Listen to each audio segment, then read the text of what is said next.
What's up, Recovered on Purpose family? I am so happy you are here. Happy Monday. Happy Monday. Today is Monday Motivation right here on the Recovered on Purpose show. And we're going to talk about the 1 degree of effort, the 1 degree change that turns water from hot water to steam that is boiling and able to power a locomotive. Love you guys so much. Enjoy the show. Keep living Recovered on Purpose. The black represents the darkness from which we came. The white represents the light in which we now live. And the red represents the passion it takes to live recovered on purpose.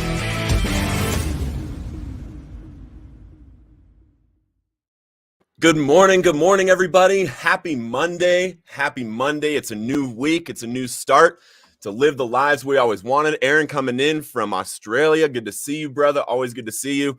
And it's so good to hear what's going on in your life, brother. I'm so proud of you and just congratulate you, man. It's awesome.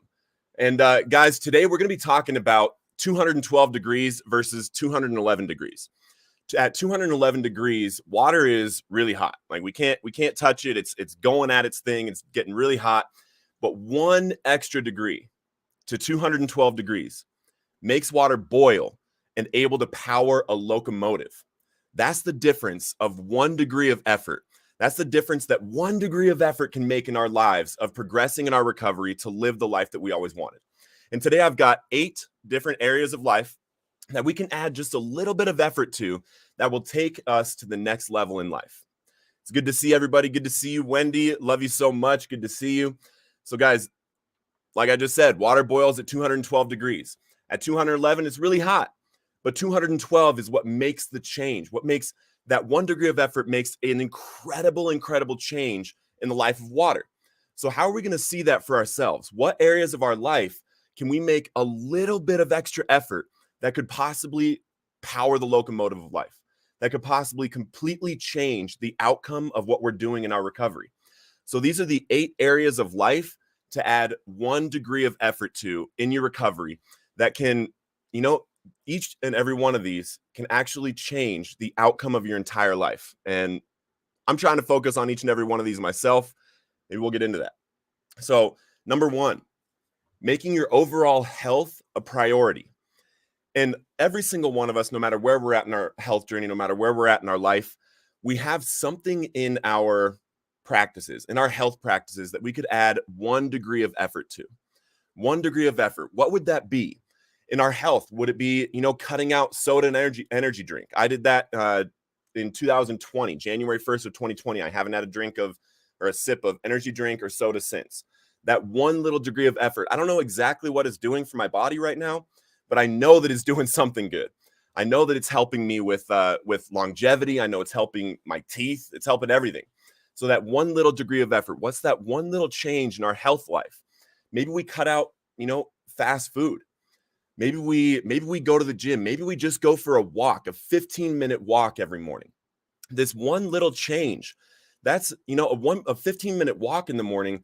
Not only is that going to help, us work on our healthy body, but we can practice mindfulness during that walk. That 1 little change, that 1 little degree of effort, that 1 little decision that we make can change everything we're doing in our life. That 1 little walk can make it so that we are consciously thinking about health. Hey, I'm someone that gets up and I take a walk in the morning, focusing on my health. So why would I eat this at lunch when I have this option over here? Why would I do this when I have this option here? Because I'm someone that wakes up and I take care of my body right away. Another one, make new connections and build a supportive community. A lot of us have done this in our recovery. A lot of us have joined fellowships, have joined churches, and we've built this supportive community around us. But what about adding some other types of networks into our life in recovery? What are some things you want to do? Do you want to play sports? Do you want to learn how to build a business? Each thing that we want to grow in our life, there's people there that are already doing that.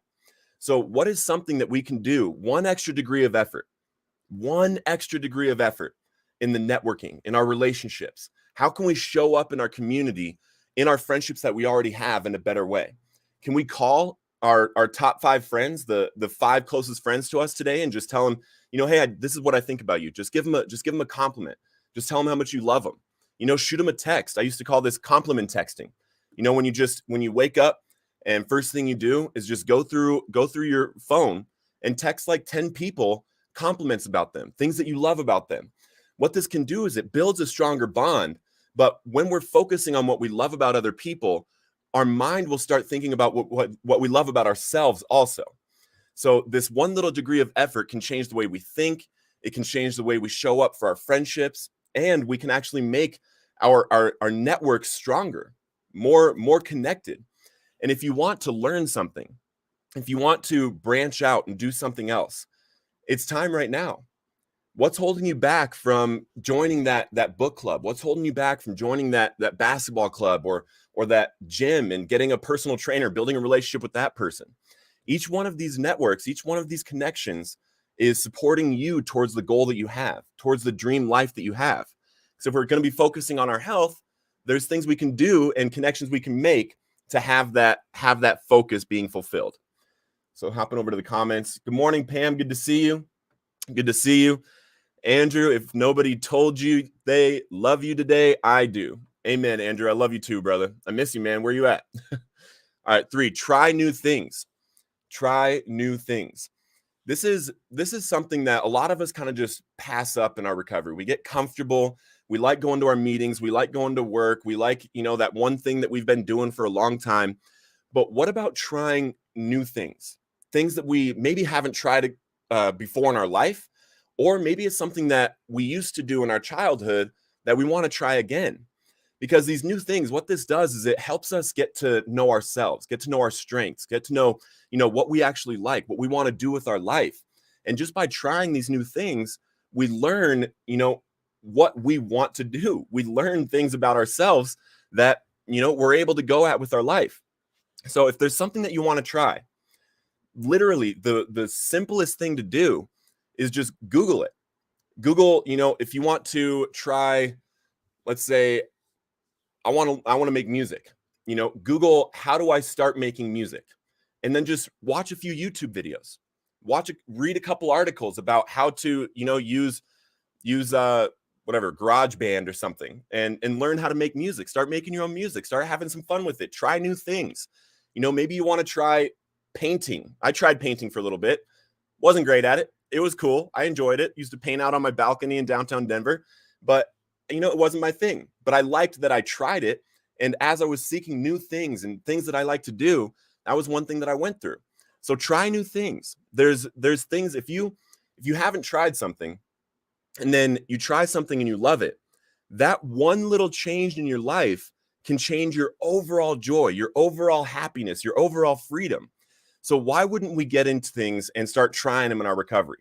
It was too hard to do things in our addiction. It was too hard to try new things. We didn't want to do anything except for the life that we were living. We needed drugs. We needed to do what we had to do to get drugs.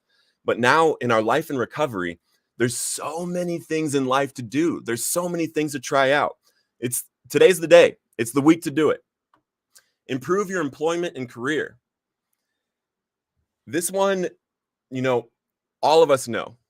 All of us know this one. If we are unhappy in our career, we're unhappy in our job, we want more for ourselves. We think that, it would be good if we got this degree, or if we, got this certification to move forward towards the career that we want. It's the week this week. Today's the day. This is the week. Just start taking the first couple steps towards that promotion, towards that new career, towards that dream life that you have in your work experience.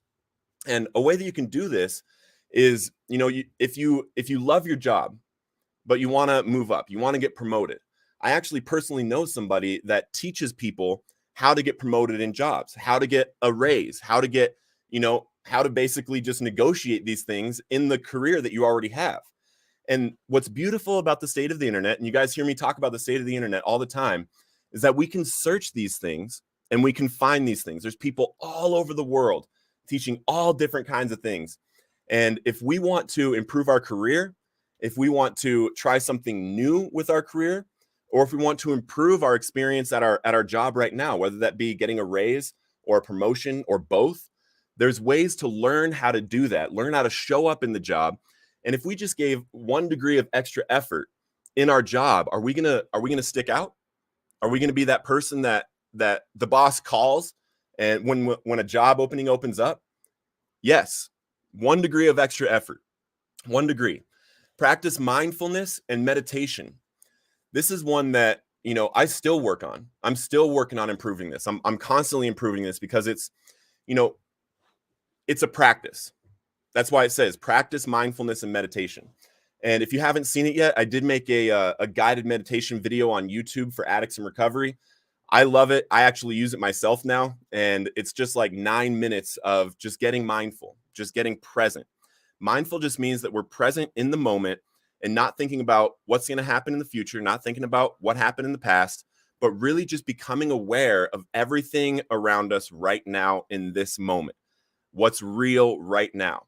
And when we practice this and we just improve this at 1 degree, at 1%, we just improve our mindfulness. We practice 5 minutes of meditation. There's studies that show that this can dramatically improve the quality of life, whether it be reducing stress, reducing anxiety. It can make us show up to decisions with a better logical experience. It can make us show up in relationships with less resentment. We can show up to make connections in a totally different way just by practicing mindfulness so that we're not thinking about all this other stuff when we're right here in the moment. It's a beautiful way. So help others. This is another one. We can all improve on this one. And this is what recovery is all about. At one point, we were struggling so hard. Who was that person that helped you? Or who were those people that helped you when you were in that state of addiction where you just could not do it? Remember those people. Remember those people that helped you, the place that you were at. And then what is just 1 degree of effort, extra effort than you're doing right now? What is something that you can do that will serve others today, that will serve others this week? Is there someone that you can call?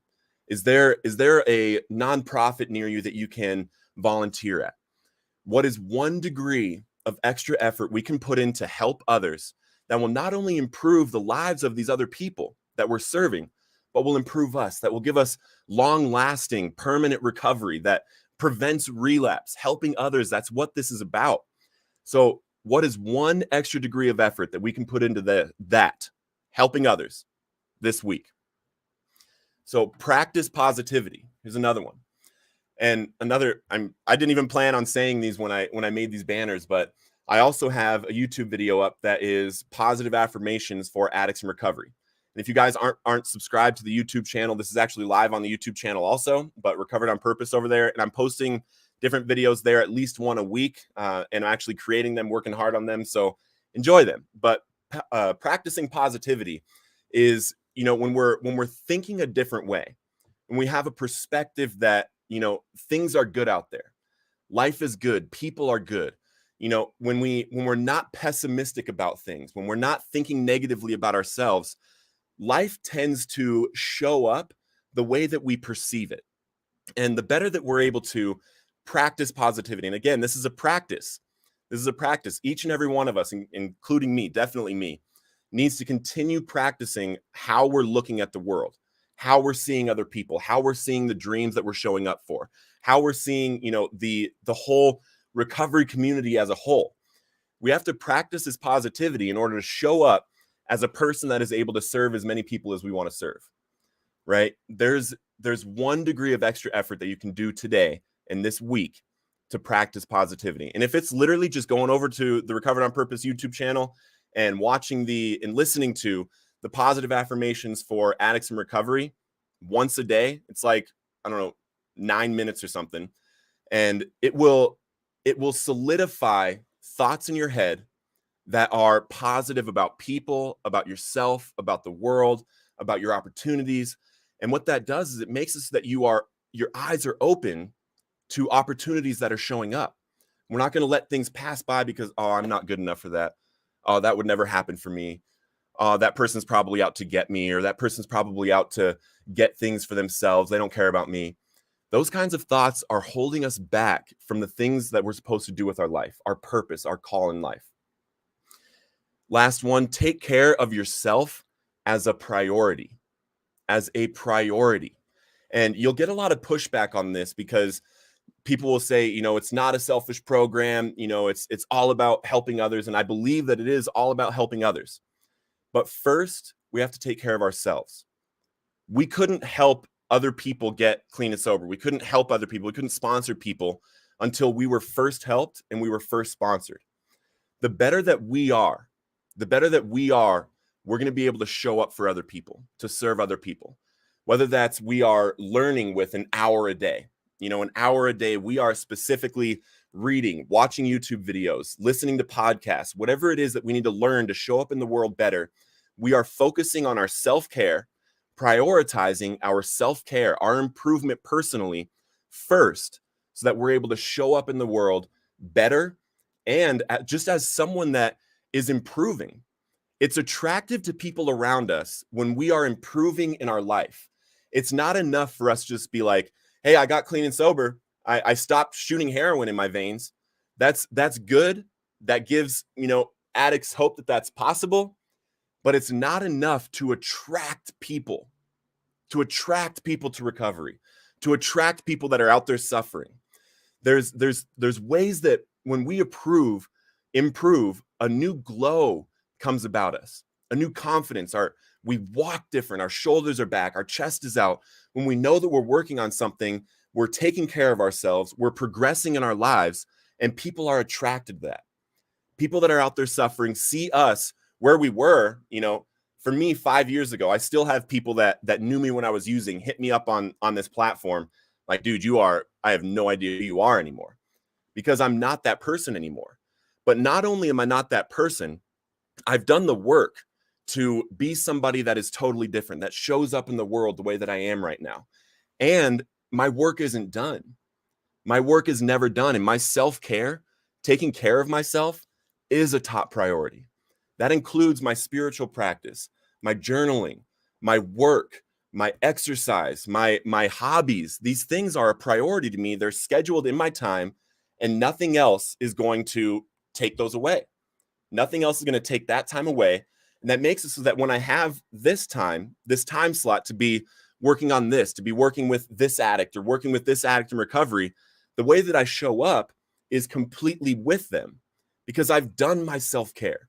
I've done the things that I want to do with my life, which include helping people, obviously. But take care of yourself.